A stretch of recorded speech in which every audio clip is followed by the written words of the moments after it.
Orá, tu casa en Israel.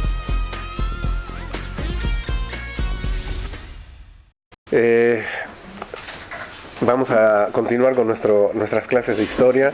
La semana pasada había decidido que quería dedicarle un poco a ese episodio en el que no estuve durante esas semanas, que fue el episodio de Purim, donde vimos que de pronto en un país, en una comunidad, en la diáspora, en la comunidad de alguna manera aparentemente se va asimilando lentamente y va a venir sobre ellos un decreto de exterminio. De pronto llega y vamos a continuar nosotros. O sea, ahora sí quiero volver a tomar el ritmo de antes. La última clase anterior a esa que habíamos tocado, habíamos hablado de la época de los griegos, cuando Grecia llega a la tierra de Israel, y habíamos hablado cómo Alejandro Magno llega y es recibido sin ningún tipo de problemas. Simplemente el gobierno cambia de manos, espero que se estén acordando, simplemente cambia de manos, de los persas pasa a los griegos, la guerra fue entre los imperios, Israel simplemente va a cambiar de manos de gobernante, y Israel, que hasta ese momento, el pueblo de Israel, que tampoco tenía su independencia, sino que dependía de Persia, pero tenía una autonomía social y religiosa, y podía mantener su segundo Beit HaMikdash y sus Kohanim, y de esa manera poder manejarse, y sus asuntos internos manejarlos solamente. De pronto, simplemente ahora, la dirección a la que hay que mandar los impuestos ya no es en Persia, sino que ahora es hacia Grecia. No cambió absolutamente nada en el momento que Alejandro llega. Incluso habíamos comentado que Alejandro va a ser bien recibido, la población realmente lo va a querer, e incluso el Cohen Gadol, en una de las negociaciones que hizo con Alejandro, le promete que todos los niños que iban a nacer durante ese primer año que él había llegado iban a tomar el nombre de Alexander. Y es así como el nombre de Alexander entra al pueblo de Israel, porque realmente había una apreciación y un cariño hacia ese emperador. Pero, dijimos la clase pasada, junto con Alejandro Magno, van a llegar al pueblo de Israel, a la tierra de Israel, va a llegar lentamente la cultura de este imperio. Alejandro Magno realmente hace su imperio y él muere muy joven. Él muere a la edad de 33 años, desaparece, y el gran imperio griego se va a dividir entre sus generales. Los generales no se van a poner de acuerdo para mantener un imperio unido, y el imperio se va a dividir en tres. Es decir, va a seguir imperio griego, pero va a estar dividido en tres partes. Una parte va a estar gobernada desde Grecia, la otra parte va a estar gobernada desde Egipto, y la tercera va a estar gobernada desde Siria. Sí, de alguna manera va a haber como si fueran tres centros de poder. Uno en Grecia, uno en Siria, uno en Egipto. ¿Me siguen? Y manejados por los distintos generales y sus respectivas familias, y a quienes ellos van a ir nombrando a medida que van pasando el tiempo. Mientras esto va sucediendo políticamente, culturalmente va llegando toda la influencia. Y es lo que hablamos en esa clase hace un mes atrás. Va a llegar una literatura impresionante que va de alguna manera a competir con la nuestra. Van a llegar ideas extrañas, van a llegar ideas muy diferentes a las nuestras. Va a llegar una mitología, un politeísmo, pero junto con una mitología que cuando uno se adentra dentro de las historias de la mitología, pues son increíbles. Sí, como este dios se mete con el otro dios y tienen un hijo y lo asesinan y matan, y unas historias demasiado humanas puestas en los dioses. Y el dios del mar, y el dios del viento, y el dios de la belleza, y el dios de los poetas, y el dios para todo hay dioses. Y todos tienen un lugar de residencia, que es el Monte Olimpo. Y ese Monte Olimpo, que es esplendoroso, increíble, va a ser la sede de todos estos dioses. Ahí viven. El pueblo de Israel también tiene un monte que nosotros recordamos. Y nuestro monte, el monte Sinai. Sí, ahí se reveló Kadosh Baruj Hu. Y cuando uno se pone a pensar, bueno, ¿y el monte qué tal es? Bueno, es chiquitito, ahí el más chiquitito, el más humilde. ¿Y dónde queda? Pues no sabemos, está por ahí. Sí, allá en algún lugar del desierto del Sinai. Sí, por lo menos el pueblo de Israel no lo tiene identificado con claridad, es uno de los tantos montes. ¿Y quién se reveló ahí? Bueno, Kadosh Baruj Hu. Y lo vieron, o sea, bueno, no, lo que pasa es que Kadosh Baruj Hu no tiene forma, no tiene imagen, no tiene cuerpo, no es físico. Frente a esto, el gran Monte Olimpo, sede de todos los dioses, que cada uno de ellos tiene una imagen y tiene un cuerpo y tiene obviamente tantas representaciones aquí en la tierra que todos lo van a estar adorando y realmente sirviendo. Van a venir los griegos con todo un concepto de filosofía, de mucho uso de la razón, ¿sí? Hasta el día de hoy, cuando uno estudia filosofía, siempre se remonta a los filósofos griegos. Y realmente son la base, y no solamente la base, realmente la filosofía hasta el día de hoy es la filosofía griega, ¿sí? Y entonces uno se va a encontrar con Aristóteles y con Sófocles y con Sócrates, con todos aquellos que realmente van a dar los griegos a la humanidad. Y aparentemente todo tiene que pasar por la razón y la fe que tiene el pueblo de Israel, quién sabe.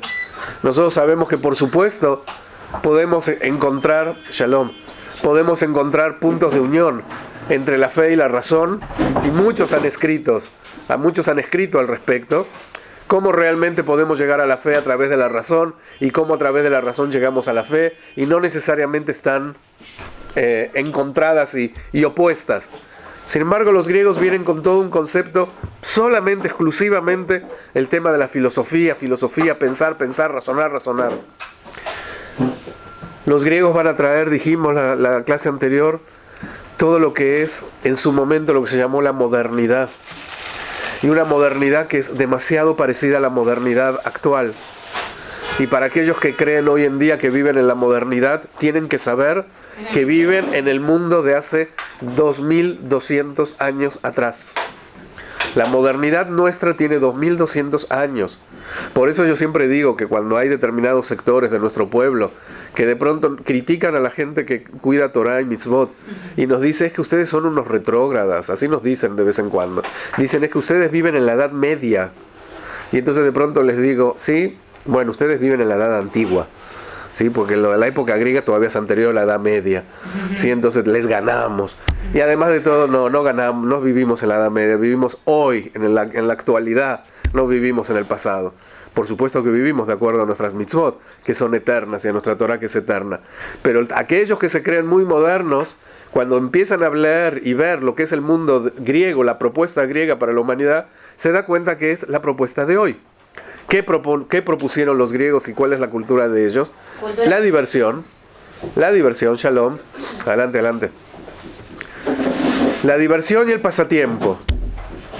Para eso va a hacer falta teatros, anfiteatros, con todo el desarrollo, ¿no?, del drama y la comedia, ¿sí? Eso viene después. Van a proponer actividades físicas y deportivas, el culto del cuerpo, el desarrollo del culto del cuerpo y además mucho deporte. Tan es así que desde ese Monte Olimpo va a salir la antorcha olímpica y el desarrollo de los Juegos Olímpicos hasta el día de hoy, ¿sí? Que se retomaron los Juegos Olímpicos. Por supuesto, las Olimpiadas vienen de ahí. Y además, ¿acaso es Abodá Zará? En realidad, el tema es qué es lo que estamos haciendo cuando estás haciendo un deporte. Si de pronto a través del deporte lo que estás tratando de hacer es cuidar tu cuerpo, desarrollar el cuerpo, tener una mejor salud, pues definitivamente uno podría decir jugar un partido de fútbol o hacer un poco de gimnasia no tiene nada de malo. Sin embargo, si el deporte se convierte en un dios, y de pronto y nosotros sí sabemos que así sucede, y increíblemente si prestaron atención, cuando alguien es un gran jugador de fútbol se convierte en un ¿qué? Ídolo. En un ídolo, así utilizamos la palabra, ¿no? En un ídolo, es el ídolo. Entonces eso se llama idolatría, ¿sí? Wow. Entonces, y cuando el deporte se convierte en lo que yo me dedico todo el santo día, pues sí, entonces ahí sí estoy cayendo en una abodá zará definitivamente.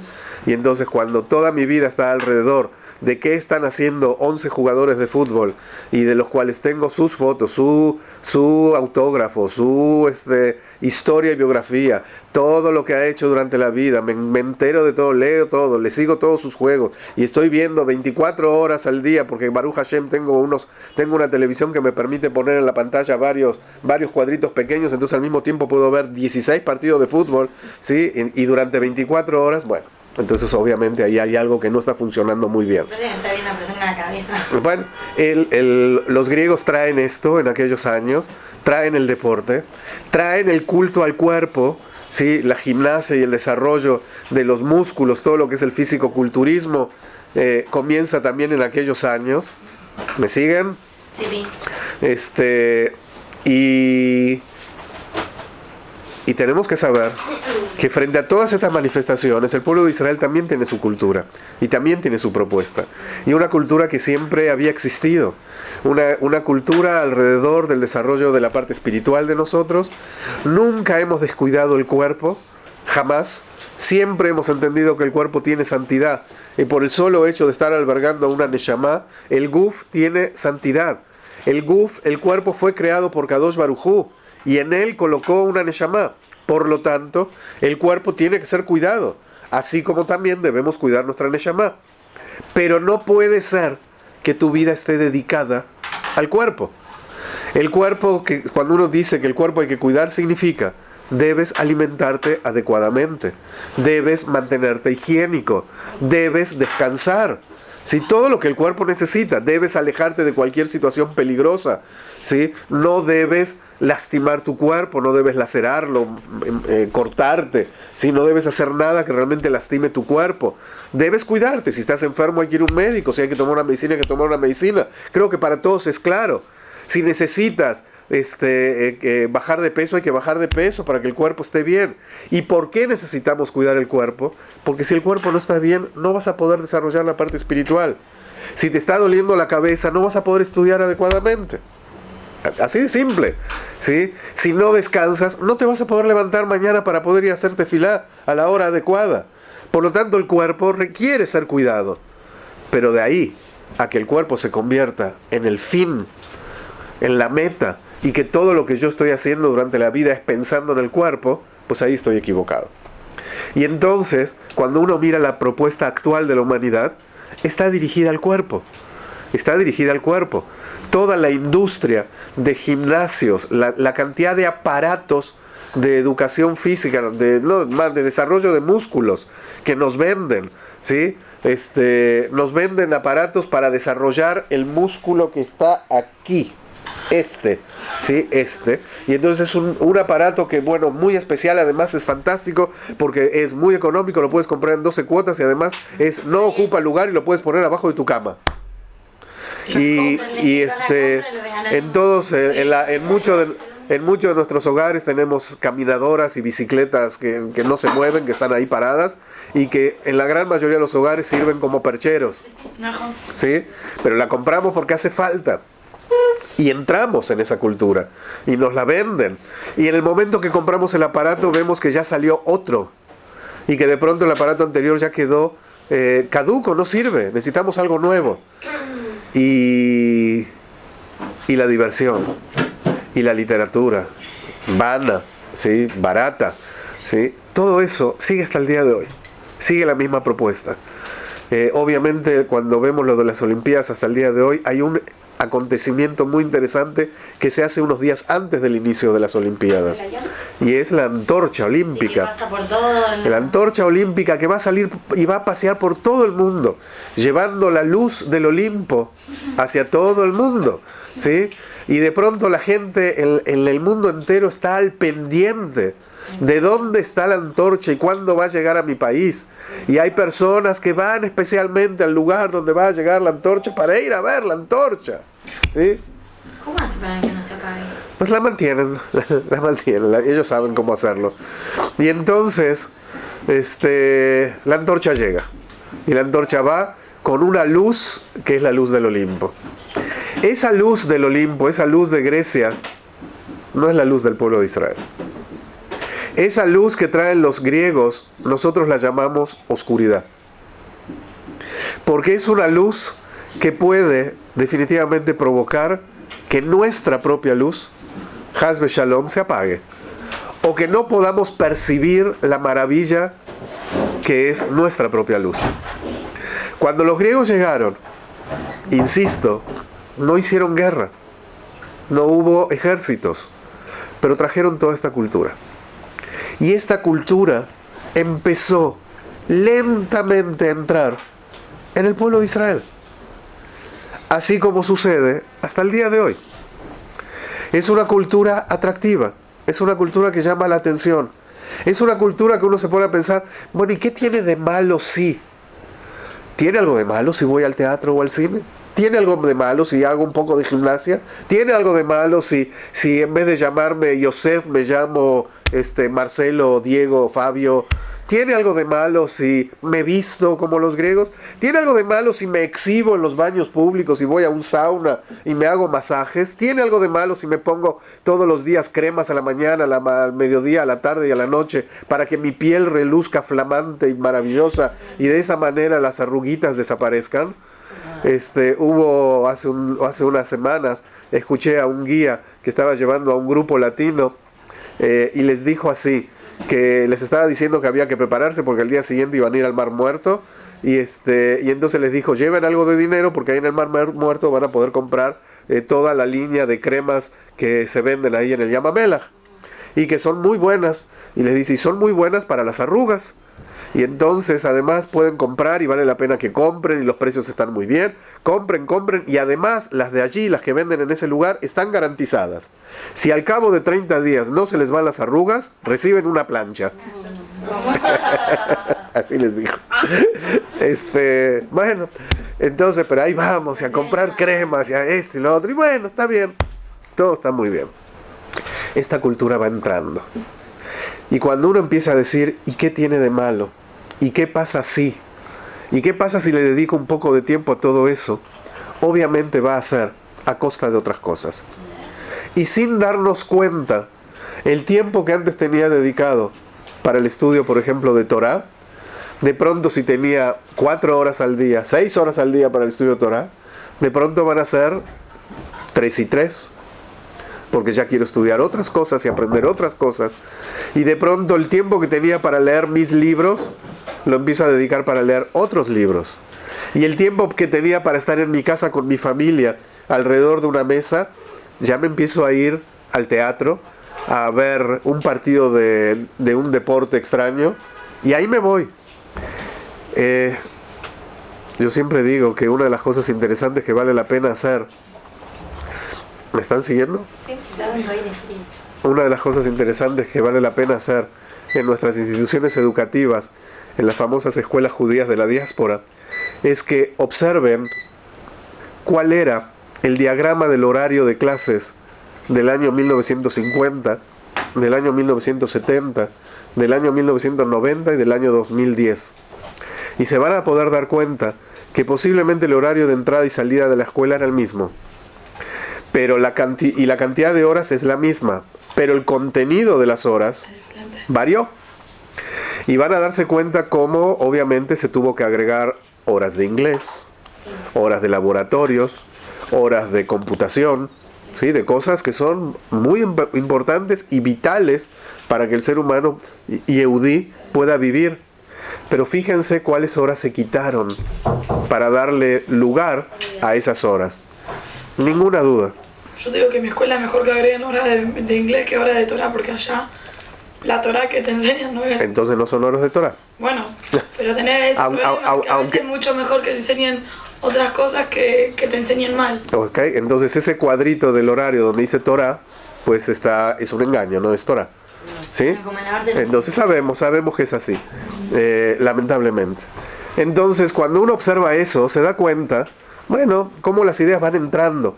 Y incluso las vamos comprando esas ideas. ¿Cuántos padres envían a sus hijos cuando van a elegir una escuela judía? Lo único que se fijan es cuántas horas de inglés tiene la escuela. ¿Sí? Y de pronto uno dice, bueno, es que el inglés es muy importante, porque con el inglés, fíjate, quieres estar en internet, ¿cuántos sitios tienes en inglés? Y quieres viajar por el mundo, quieres hacer negocios, inglés. creo que muchos ya saben que lo que hay que aprender ahora es mandarín. Porque se viene el mandarín con todo. ¿Sí? Y quiero decirles, quien les habla no sabe inglés. ¿Por qué? Porque vengo del sur, de Argentina, y en aquellos años pues teníamos muchos problemas con el inglés. No, tenemos todavía allí en Argentina un gran conflicto con Inglaterra. Y además vivíamos muy lejos de Estados Unidos, por lo tanto nadie viajaba a Estados Unidos. Y entonces el inglés era, no, o sea, nosotros no estudiamos inglés. Y si estudiamos, estudiamos, o sea, no era un objetivo en la vida. Sobreviví, he logrado sobrevivir sin el inglés. Sí, a veces uno dice, lástima, hay un lugar que me hubiera gustado leer un artículo, pero puedo sobrevivir. Cuando uno habla que sin el inglés uno no puede existir, es porque las ideas del imperio de la actualidad así nos lo ha metido. Y como tenemos un gran imperio en la actualidad llamado Estados Unidos, que es la Grecia de la antigüedad, pues pensamos que así es. Y por eso los Kleenex, viene escrito atrás, yo sin Kleenex no puedo vivir. ¿Alguna vez leyeron eso? No. Ese es el slogan, ¿sí? de los Kleenex. Yo sin Kleenex no puedo vivir. La verdad, no sé cómo hizo Abraham Avinu. No sé cómo hizo mi papá de joven. ¿Sí? No sé cómo vivieron. Y nos lo han metido de tal manera que ¿quién usa hoy un pañuelo de tela? Todos usamos. Todos, sí, bueno, se lo quedó. Pero obviamente necesitamos. Nos lo metieron. ¿Sí? Y nos han enseñado cómo hay que vestirse, ¿sí? Nos han enseñado cómo hay que hablar. De pronto, aún aquel que no habla inglés, sin darse cuenta, pues va a ir con el ballet parking y le va a pedir el ticket para poder entrar al show. Y entonces, por supuesto, vamos a meter las cosas en el closet.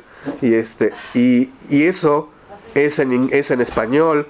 Pero también tenemos la informacia de la coalicia y de la oposicia y de la degeneracia y de la orientacia. Y uno dice, bueno, ¿qué está pasando? O sea, ¿qué está pasando con nuestros propios idiomas? ¿Sí? Empezamos a hablar de una manera...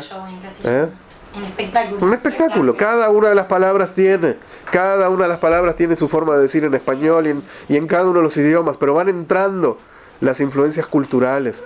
Nos enseñan que podemos comer no con una mesa y no sentándonos con la familia.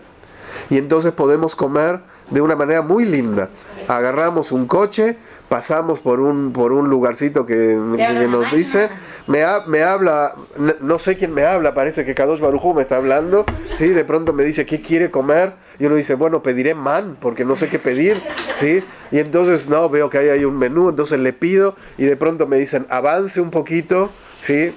Pague, ¿ven? Ahí me doy cuenta que no es Kadosh Baruj Hu ni el man, porque no me pidió que pague nada en aquel entonces, y de pronto avanzo otro poquito y sale una mano, ¿sí? Y me da algo de comer, y puedo comer en el coche, me puedo ahorrar el tiempo, entonces puedo comer en el coche en 5 minutos, algo maravilloso. Y uno lo vive y dice, es increíble, qué cómodo que es, porque la verdad que no tenía tiempo para comer y vino una fórmula que me enseña a comer así.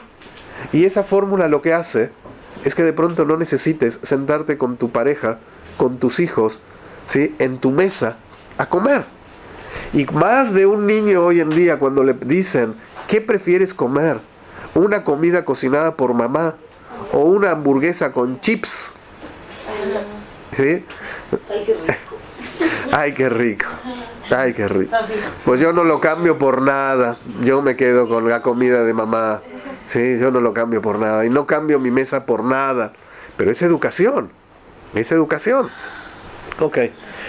Todo eso que sucede hoy sucedió en aquel entonces. Y en aquel entonces les pasó a los Yehudim lo que les pasa a los Yehudim de hoy en día. Y de pronto todo lo nuestro comienza a quedar quizás en un segundo plano. Y sin darme cuenta, con el correr de los años, voy mimetizándome al medio ambiente. Obviamente, no todos. Obviamente hay quien se deja llevar más que otros. Obviamente hay quien le gusta más sentirse atraído por todo eso. Y las altas clases del pueblo de Israel, los más adinerados, son los primeros que van siendo llevados por todo esto, que era el mundo moderno de la civilización helénica, y comienzan a convertirse en los helenistas. Empiezan a vestirse como ellos, a hablar como ellos, comer como ellos, pensar como ellos, comprar todo lo que haga falta, construir sus casas de acuerdo a un concepto diferente. Y es cuando uno recorre las ruinas de Jerusalén y empieza a ver, ¿sí?, unos tanto de la época griega como la posterior romana, y uno empieza a ver los pisos de mosaicos con unos detalles y unos lujos que uno dice, pero en definitiva es un piso, ¿sí? Y un piso viene de la palabra pisar, ¿sí? Es lo que voy a pisar. Hace falta invertir tanto dinero en algo que es simplemente un piso para mi casa. Y cuando uno se mete ahí en el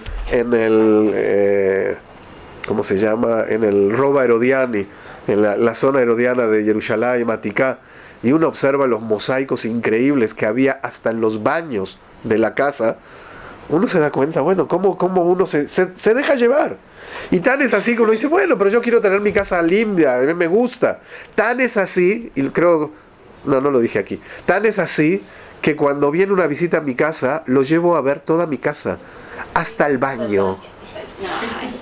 Hasta el baño. Claro, depende de qué baño cada uno tiene, ¿no? Hay quien no, pero hay quien le dice, mira,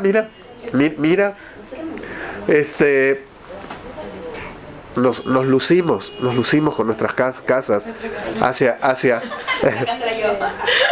tratamos de mostrar, y no nos importa si el otro tiene buena casa, no casa, si le genera envidia, si le genera problemas, la Shona Ra, Aina Ra, no nos importa nada. Ven que te muestro mi casa. Y la verdad que yo lo que quería era ir a hablar contigo, saludarte, pedirte un consejo. No tenía ganas de hacer una excursión por tu casa. Bueno, el helenismo entró en el pueblo de Israel. Y el helenismo comienza a entrar, ¿me siguen? De a poquito. No se da de un día para el otro. Pero los años van pasando, ¿sí? Los años van pasando y van naciendo nuevos hijos y las generaciones van cambiando. Y lentamente el número de helenistas y el porcentaje de helenismo dentro del pueblo de Israel y dentro de cada uno va creciendo. Y mencionamos que hubo quienes hasta se animaron a operarse el Brit Milá. ¿Sí lo mencionamos? ¿No? Tan importante era poder participar en los rituales deportivos, y lo llamo ritual porque así era, en la gimnasia y en los baños públicos, donde en muchas ocasiones había que estar desnudo frente al otro para mostrar la belleza del cuerpo que cada uno lucía. En esos lugares el Yehudí desentonaba, porque el Yehudí tenía orlá, tenía prepucio. Perdón, no tenía prepucio, Hazbe Shalom. Algunos Yehudim sí lo tenían. El Yevaní tiene su prepucio, tiene la orlá, y el Yehudí no lo tiene. Y le llamaba la atención al griego, pero le llamaba la atención diciendo, ¿cómo es posible que has mutilado tu cuerpo? Que has tocado la belleza con que el cuerpo tiene. Y entonces el Yehudí se avergonzaba de su Brit Milá. Y nos cuentan los textos de aquellos años cómo hubo Yehudim que operaban ahí la zona del Brit Milá para hacer creer que todavía tienen una orlá. No sé qué tipo de operación era, no sé cómo lo hacían, pero si está escrito es porque lo hacían. Y obviamente, sin duda, esta gente que se operó, ya a sus hijos seguramente ya no les hicieron el Brit Milá. ¿Para qué se los van a hacer? Porque tan importante era ser aceptado en la sociedad que voy a tocar el Brit Milá. Y hoy en día, y quizás ustedes no lo saben, hay Yehudim en el mundo y en comunidades de la diáspora que no les hacen Brit Milá a sus hijos. Por muchos motivos, cada uno tendrá su motivo. Y algunos dicen, cuando el niño crezca, si él quiere hacerse la circuncisión, que se la haga, ¿sí? Pero mientras tanto no. Brit Milá no es simplemente una circuncisión, es el pacto de la circuncisión. La circuncisión es simplemente el símbolo del pacto, ¿sí? Lo importante es el pacto. Cuando ya no tengo pacto y no tengo símbolo, es porque ya me estoy alejando absolutamente de todo y rompo con todo. Y hubo Yehudim que no tuvieron problema de atentar contra el Brit Milá entonces y hoy en día. Y es por eso que insisto en el paralelismo que hay entre aquella época y la actual. Es demasiado parecida. La cultura fue entrando y a medida que van pasando los años, cada vez es mayor, cada vez es mayor. Los gobernantes iban cambiando. Les decía que el imperio se había dividido en tres. Una zona dirigida desde Grecia, otra desde Egipto y otra desde Siria. Israel obviamente está ubicado entre Egipto y Siria, ¿sí? Mitzrayim está de un lado, Siria está del otro. Y entonces la zona de Israel, hubo épocas que estuvo bajo el dominio de los griegos egipcios y hubo épocas que estuvo dominada bajo la égida de los griegos sirios. Y es por eso que van a leer en los libros de historia que de pronto los egipcios o los sirios están gobernando a Israel. Pero no son los egipcios Egipto, no son los sirios Siria, sino que son los griegos que están en Egipto y que están en Siria, ¿sí? Y el gobierno va a ir tomando distintas medidas con respecto a Israel. Uno de los grandes objetivos del imperio griego era que todos los pueblos se acerquen al helenismo y se conviertan todos en helenos con el correr de los años. Que el modelo de cultura griega sea el modelo que domine sobre todos. Es lo mismo que intenta la gran potencia de la actualidad hacer en el mundo entero. Cuando hoy se habla del concepto de globalización, es el mismo concepto. Cuando uno va en el mundo y uno entra a una tienda que tiene este signo y no es la Torah, no son Lujot Abrit, ¿sí? Es el símbolo de un tal Mac, ¿sí? Lo que pasa es que estoy en televisión, entonces no puedo hacer propaganda. Cuando uno entra a estos negocios, se da cuenta que todos en el mundo son iguales. El mismo color, ¿sí? En la misma forma, los mismos juegos. ¿Por qué? Porque así es. Y las grandes tiendas departamentales, las trasladan a cualquier parte del mundo y son iguales. Incluso uno que no de pronto viajó a otra parte del mundo y conoce determinada tienda, ya sabe hacia dónde tiene que irse, a la derecha o hacia la izquierda, porque sabe que ahí están ese tipo de productos exhibidos. Todo igual, todo uniforme, todo exactamente igual, idéntico. Es un modelo de cultura que imponen y que el mundo la sigue. Y los griegos querían eso para todo el mundo griego. Y entonces lo hicieron de una manera muy sabia. Despacito, tranquilo, deja pasar los años. Y la realidad es que les estaba funcionando muy bien. En el pizarrón les escribí hace un ratito, antes de empezar la clase, una de las frases de nuestra Haggadah de Pesach. Y la Haggadah de Pesach nos dice: Veishe andan aboteinu velanu. Y eso es lo que les ocurrió, eso es lo que estaba frente a nuestros patriarcas y a nosotros. Velanu, Shebehol Dorvador, que en cada generación Omdim aleinu lejaloteinu, se levantan sobre nosotros, contra nosotros, para exterminarnos. Veakadosh Baruchu matzileinu miyadam. Pero el Kadosh Baruchu, ¿sí? Hakadosh Baruchu siempre nos está salvando. En cada generación y generación, dice la Haggadah de Pesach, se levantan contra nosotros para exterminarnos. No hay problema. Cada uno, aquellos que están observando, lo pueden ver en la Haggadah de Pesach sin problema. En cada generación se levantan contra nosotros para exterminarnos, y Kadosh Baruchu nos salva de ellos.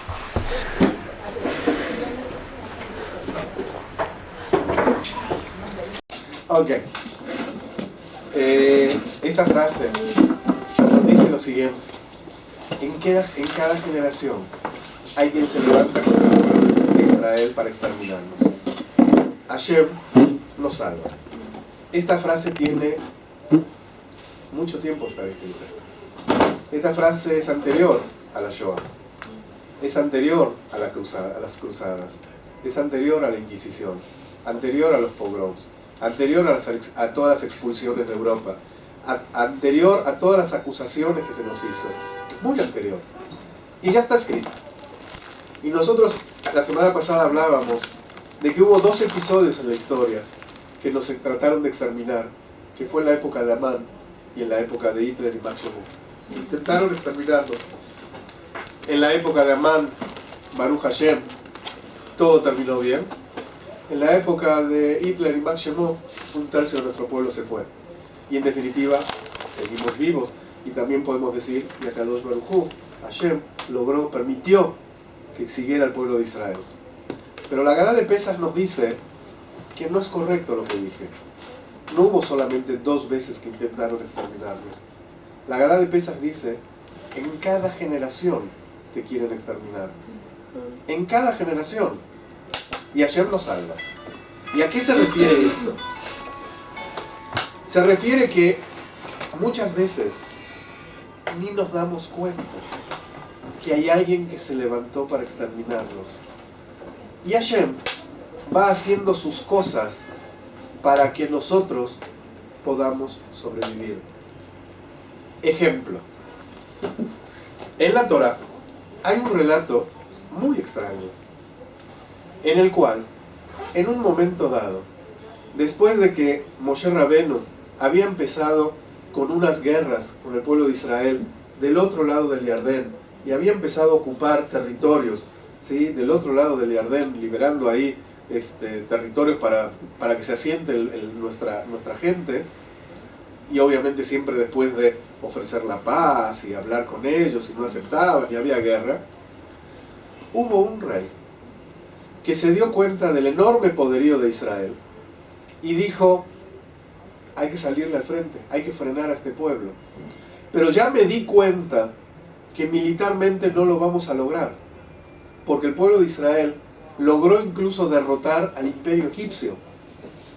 Es brutal este pueblo.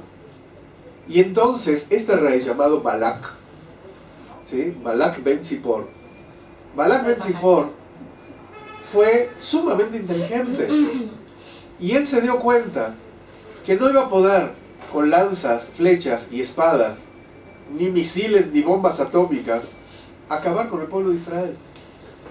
Se dio cuenta que el pueblo de Israel tiene un arma secreta, y ese arma secreta se llama Brajá. Este pueblo de Israel tiene Brajá de Kadosh Baruj Hu. Hashem lo bendijo a Abraham y a toda su descendencia, y le prometió que ese pueblo nunca se iba a poder acabar, y el pueblo ese iba a seguir siempre. Y entonces Balak, frente a esto, dice, hay que buscar la manera de anular la brajá. Y lo único que puede anular la brajá es una clalá, es una maldición, ¿sí? No podemos ir contra el pueblo de Israel con armas, porque por ahí no va. Si el pueblo de Israel, su gran arma es brajá, tenemos que ir con clalá.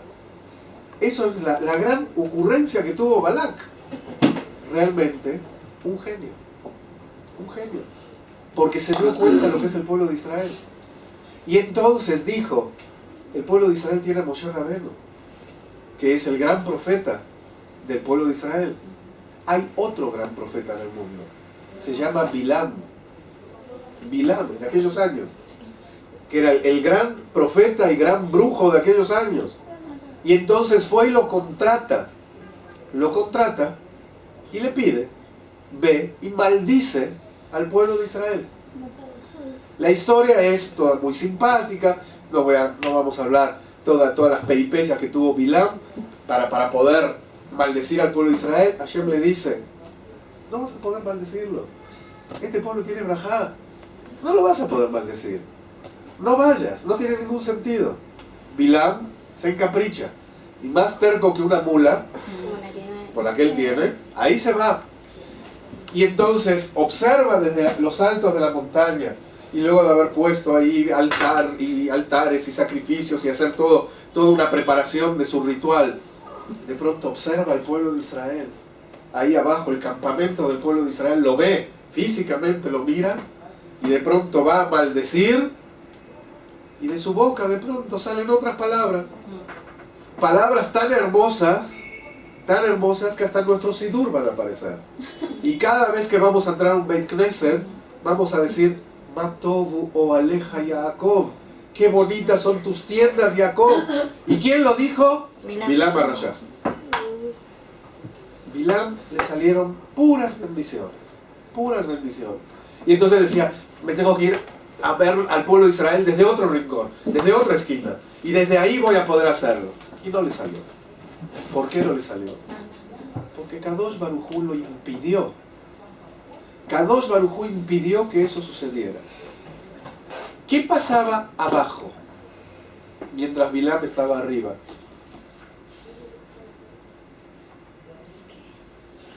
¿Qué pasaba abajo? Bilam estaba arriba, intentando maldecir al pueblo de Israel, contratado por el rey de Moab para acabar con este pueblo. ¿Qué pasaba con Moshe y el pueblo de Israel?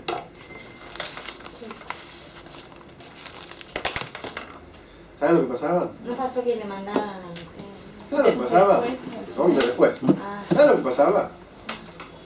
Recogían el mar, preparaban comida, lavaban la ropa, estaban con los hijos, se rascaban, jugaban, platicaban, estudiaban Torah.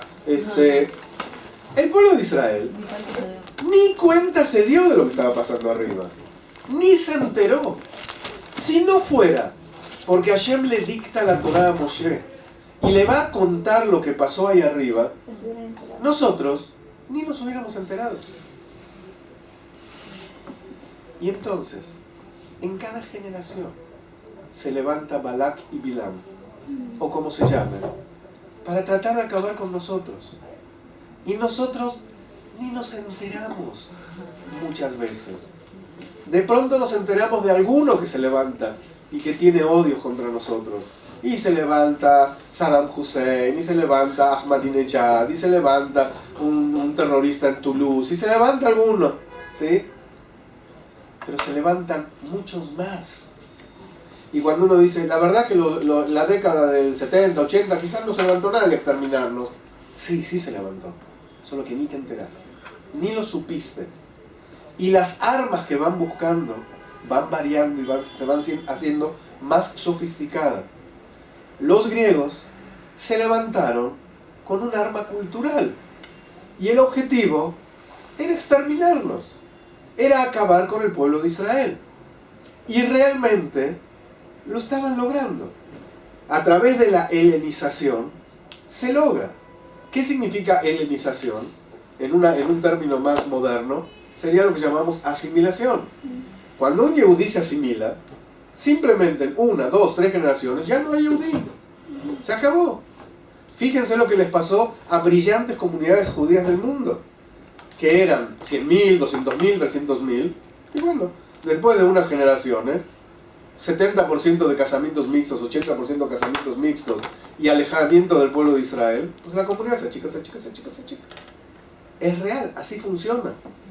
Asimilarse significa que dejo mi cultura para irme hacia la otra cultura. Y la voy dejando de a poquito.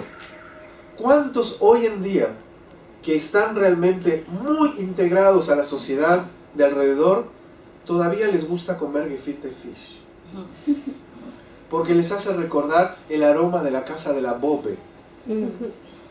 Pero el hijo de él ya no le interesa el gefilte fish.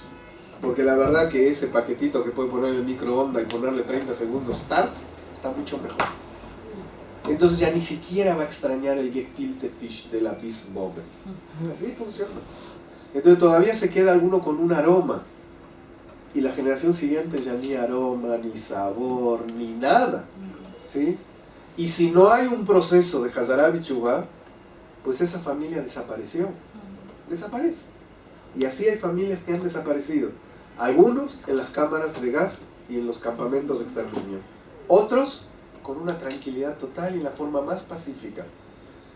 6 millones de Yehudim, de pronto va a sonar aquí dentro de unas semanas una sirena. ¿Sí? A las 10 de la mañana, si no me equivoco, suena la sirena y de pronto todo se interrumpe. El tránsito se para, los autobuses se paran, la gente sale del coche, se para así al lado, ¿sí? Silencio total Y entonces recordamos durante 2 minutos a 6 millones de nuestros hermanos que fueron brutalmente asesinados en la época del gobierno nazi durante los años de la Segunda Guerra Mundial. ¿Quién recuerda a los millones y millones y millones y mucho más que 6 millones de Yehudim que por asimilación murieron en el pueblo de Israel? Ellos, sus hijos, sus nietos, bisnietos, tataranietos y todo lo que podrían haber salido de ahí, que han muerto. Y superan en muchos millones a los 6. No pensamos muchas veces en ellos. No somos ni conscientes. En una época se hablaba que la asimilación era el asesino silencioso, ¿sí? Que iba matando en silencio. Yo siempre dije que silencioso no era, ¿sí? Porque realmente el que quería verlo lo podía ver todo el tiempo y ver cómo morían en todas nuestras familias parte de nuestros propios familiares que se alejaban del pueblo de Israel, y cómo veíamos sectores de nuestra familia, ¿sí? De pronto mis primos, mis tíos, toda la descendencia, de pronto toda una rama de una familia que ya está desapareciendo. En la época helenista sucedía lo mismo. Grandes sectores del pueblo de Israel comienzan a irse. Y entonces, definitivamente, este arma cultural era muy poderosa. Y encima parece inofensiva. Parece que no me hacen nada, al contrario, me están aceptando, me quieren. Pero tienes que dejarlo tuyo. Y está escrito que en cada generación nos quieren exterminar. Pero Hashem sabe cómo hace sus cosas y nos va a salvar. Y entonces, en la historia de los griegos, el que nos va a salvar tiene nombre y se va a llamar Antíochus Epifanes. Antíochus Epifanes también podríamos decir como hacíamos con Amán, ¿sí? Antíochus Epifanes, que era, después de mucho tiempo, muy malo. ¿Y por qué estoy diciendo que él es el que nos va a salvar si es malo? Claro que es malo. Pero yo no sé si Alejandro Magno no era malo. Y no sé si quienes lo siguieron eran malos. Y que solamente trajeron la cultura griega. Cuidado con la palabra malo y bueno. ¿Sí? La semana pasada hubo un momento que dije, apaguen ahí ese video que les quiero decir algo. Y les comenté algo sobre Roma. ¿Sí? Okay. Entonces cuidado con el bueno y con el malo. Cuando tienen el objetivo de exterminarnos, hay quien viene con buenas palabras y quien viene con malas palabras. Pero el objetivo final de los dos es exterminarnos. En esta historia va a aparecer un malvado llamado Antíochus Epifanes. Y Antíochus Epifanes es el que va a provocar una situación que va a provocar que el pueblo de Israel despierte. Y por eso digo que Kadosh Baruj Hu va a levantar a una persona dentro de ellos que nos va a hacer despertar a nosotros. Y a través de Antíochus Epifanes nos vamos a salvar. No nos vamos a exterminar. ¿Sí? Estamos hablando de mediados del siglo II antes de la era común. ¿Sí? 160 aproximadamente antes de la era común. En estos años, Antíochus Epifanes, que era griego de Siria, y por eso muchas veces lo van a leer que dice el sirio Antíochus Epifanes, él observa muchas cosas en Israel. Y observa cómo el pueblo de Israel lentamente se ha ido, parte de sectores del pueblo de Israel se han ido asimilando. Cómo incluso el paisaje urbano ha ido cambiando. Y cómo hay viviendas griegas, teatros griegos, ¿sí? Hay hipódromo, hay muchas cosas que se ve que es griego. Pero el pueblo de Israel todavía sigue, no se desintegra.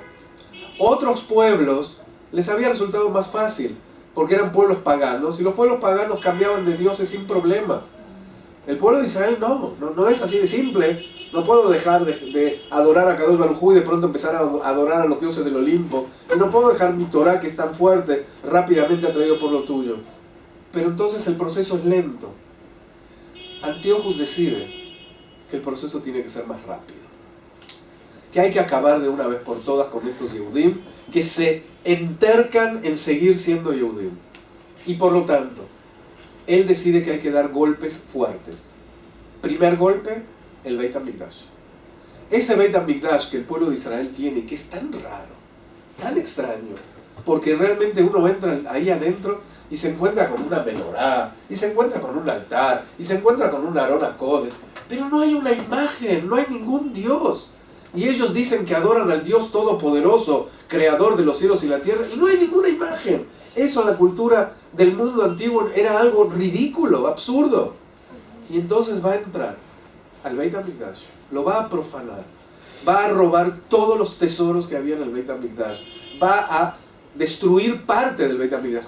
Los griegos no destruyen el Beit HaMikdash, pero va a quitar las puertas que había de oro en el Beit HaMikdash, las quita, va a quemar cortinas que había en el Beit HaMikdash, cosas bonitas que había, lo destruye, y va a empezar a ofrecer frente a una gran estatua que el Señor va a mandar a colocar, va a empezar a ofrecer sacrificios, y va a empezar a ofrecer sacrificios de animales impuros, de los cuales por supuesto el principal que eligieron fue el cerdo, ¿sí? Pero recuerden que el cerdo no es el único animal taref prohibido, ¿sí? Y la Torá menciona al conejo y a la liebre y al camello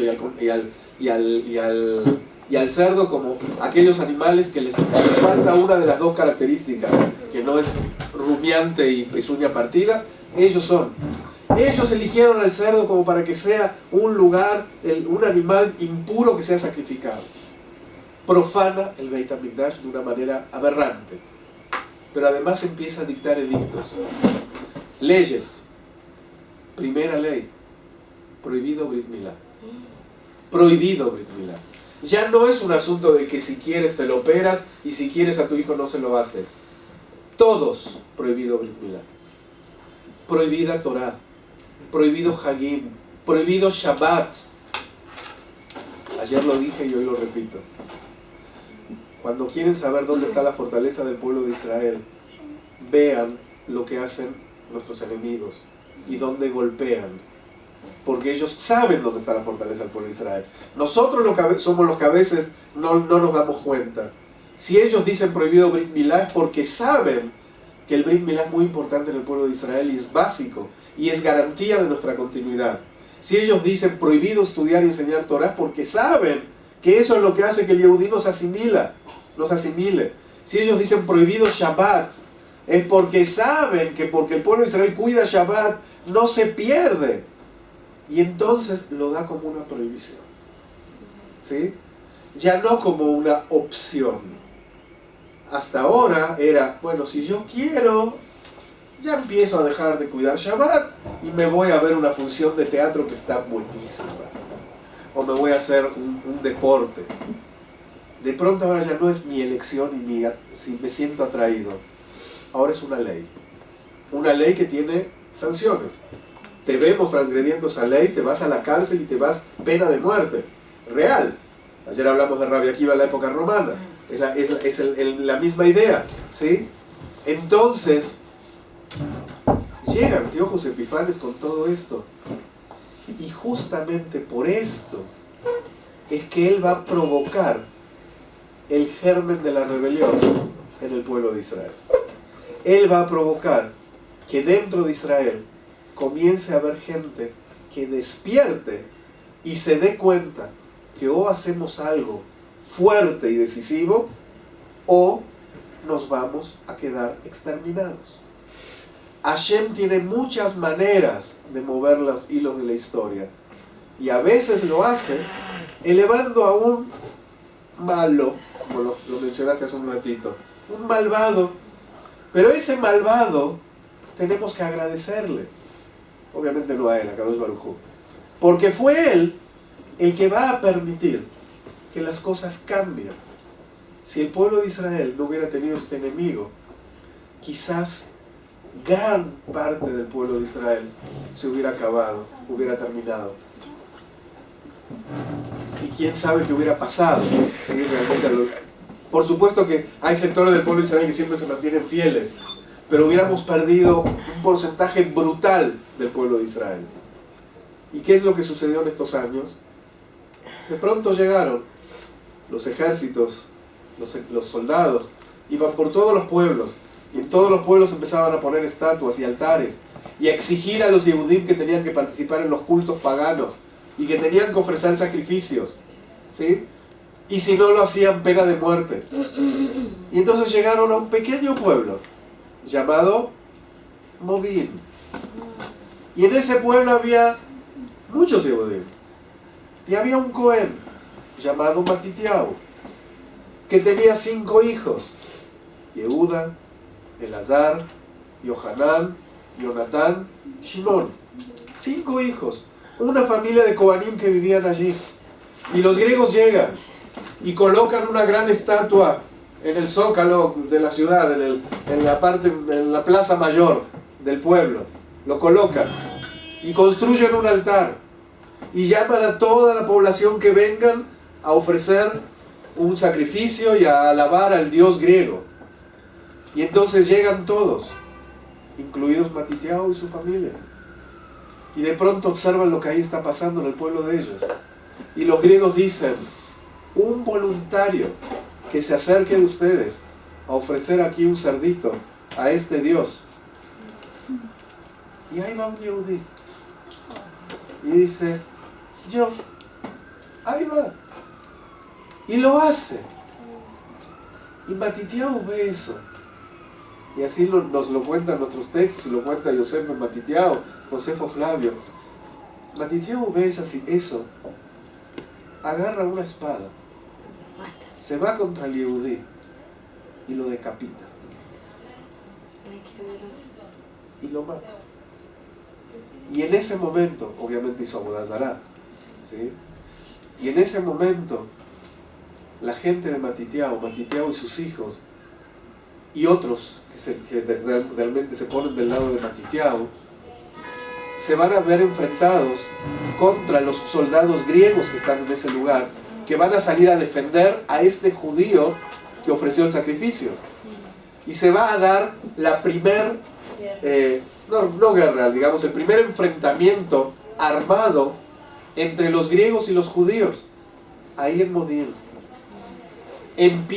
Estalla, lo que ya vamos a estudiar después de nuestras vacaciones, estalla la guerra macabea, la rebelión macabea, contra los decretos de Antíochus, contra los griegos. ¿Dónde estalla? En Modín. ¿Cómo estalla? De una manera muy simple. Cuando un Cohen se da cuenta de lo que está pasando, y que si no se pone un alto, no sabemos a dónde vamos a llegar. Pero hay un punto que es fundamental. ¿Quién es la primera víctima de la rebelión macabea? Un Yehudí. Porque la rebelión macabea no era contra los griegos.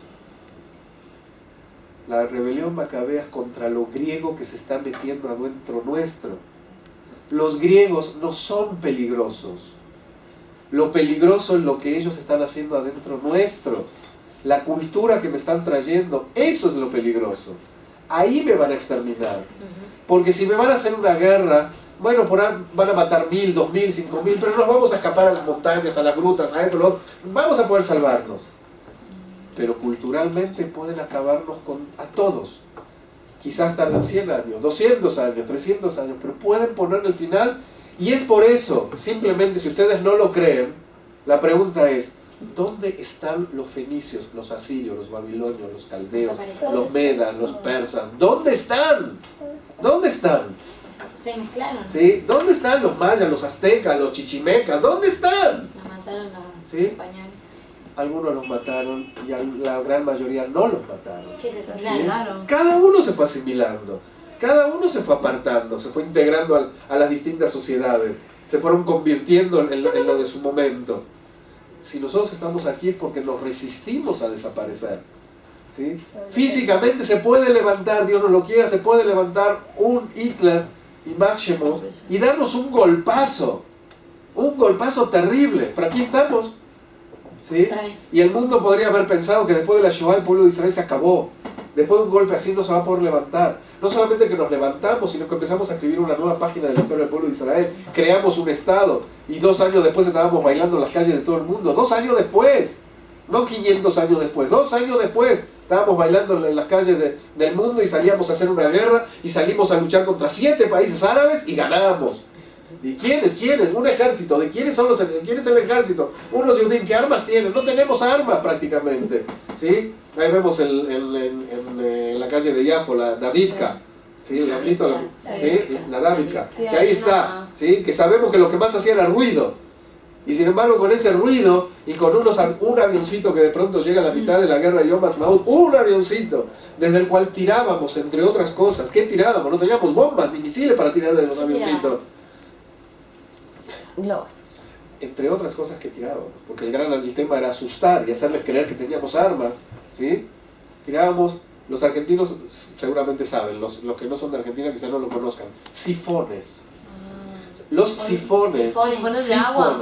Sí, el sifón era botellas Sí, de vidrio que que tiene agua con gas, ¿sí? Y que hace ese psh y sale, ¿sí? En muchas partes del mundo no se conoce el sifón y no se utiliza. Hay lugares que no lo conocen. Bueno, Y soda. cuando yo era niño, la soda, Que es como si... el psh, Es lo más. cuando era niño, todos los sifones eran de vidrio, ¿sí? Ahora ya se hacen de plástico. Pero yo recuerdo claramente en mi casa que los sifones eran lo más peligroso que había en mi casa. Y a mi madre la recuerdo siempre, cuidado que está el sifón, cuidado, en la mesa, así, daba miedo, porque si el sifón se caía, ¿sí? Pues era agua con gas. ¿Sí? Si nosotros a veces abrimos una botella hoy en día de plástico y ¡push! Sale todo así volando, ¿sí? Lo hacemos a veces hasta con tranquilidad y lo abrimos así, de pronto no. Bueno, imagínense el vidrio saliendo con la potencia del gas, ¿sí? Puede realmente destruir, y además el estruendo que hace. Y entonces desde un avioncito tiraban sifones y caían y ¡pum! Se escuchaba entonces salían corriendo, la gente salía corriendo. Bueno, ese pueblo de Israel es el mismo de hace 2200 años y seguiremos existiendo. Y Kadosh Baruj Hu hace lo suyo.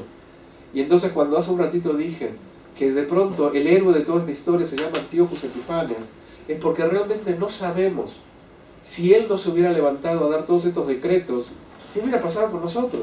Quizás hubiéramos seguido con un proceso de asimilación despacito y acabar en un museo de antropología donde va a venir algún tipo de gente y hubiera leído: esto es de un pueblo que se llamaban los judíos, los hebreos, y vivían en esa zona. Este es un platito que usaban y esta es la letra que utilizaban. Y hoy en día no, ya no existen. ¿Sí? Como cuando uno recorre el Museo de Antropología y se encuentra con todos los pueblos que ya no existen. No hay. Pero algún día siéntense a hacer una lista de esos pueblos. Son cientos de pueblos que desaparecieron. Cientos. Y nosotros acá estamos. ¿Cómo? Porque de pronto se levanta una familia. Y con esto quiero terminar. La guerra de los macabeos, la rebelión de los macabeos, es una rebelión familiar. Es una familia que dice: esto no puede seguir así. Y hay que levantarse y luchar. Y viene Pesaj. Y todo lo que es Pesaj es en familia. Y es en casa. El lugar de Pesaj, más que el Beit Knesset, donde por supuesto que va a haber tefilá y lectura de Torah y todo, pero el lugar fundamental de Pesaj es casa, sentado con tus hijos y hablando con tus hijos, porque ahí está la fortaleza del pueblo de Israel. Y una familia puede provocar el cambio en el pueblo de Israel. Cuando a veces uno mira alrededor y dice: es que hay tanta asimilación hoy en día y tanta gente alejada, y acá también en Israel, y bueno, ¿y yo qué puedo hacer? Puedes hacer lo mismo que hizo Matitiano, a levantarse y luchar. No hace falta que vayas a decapitar a nadie, Haz Shalom, ¿sí? No hace falta matar a nadie, pero tú puedes hacer, ¿sí? Y definitivamente puedes hacer que en el Seder de Pesaj tuyo haya 5 personas más invitadas. Y puedes salir y ayudar a alguien y acercar a alguien, y puedes hacer muchas cosas, cada uno de nosotros. Y no digamos, como acostumbramos a decir: ¿yo qué puedo hacer? Realmente, yo voy a cambiar a todo Israel. ¿Yo voy a poder cambiar a todo Israel? Sí, tú puedes. Cada uno de nosotros puede. Realmente lo puede hacer. Matitiao lo logró. Sus hijos lo siguieron. Se le fueron uniendo cada vez más gente. Y vamos a lograr echar a los griegos. Solo que no lograron terminar con lo griego que se metió. Lamentablemente, esa parte la seguimos luchando hasta el día de hoy. La seguimos peleando, duro. Entonces tenemos que estar alertas, porque el germen helenista sigue adentro nuestro. Pero eso, Bezrat Hashem, después de pasar. ¿Preguntas? Ya me voy. Ahora me voy a tomar mi café.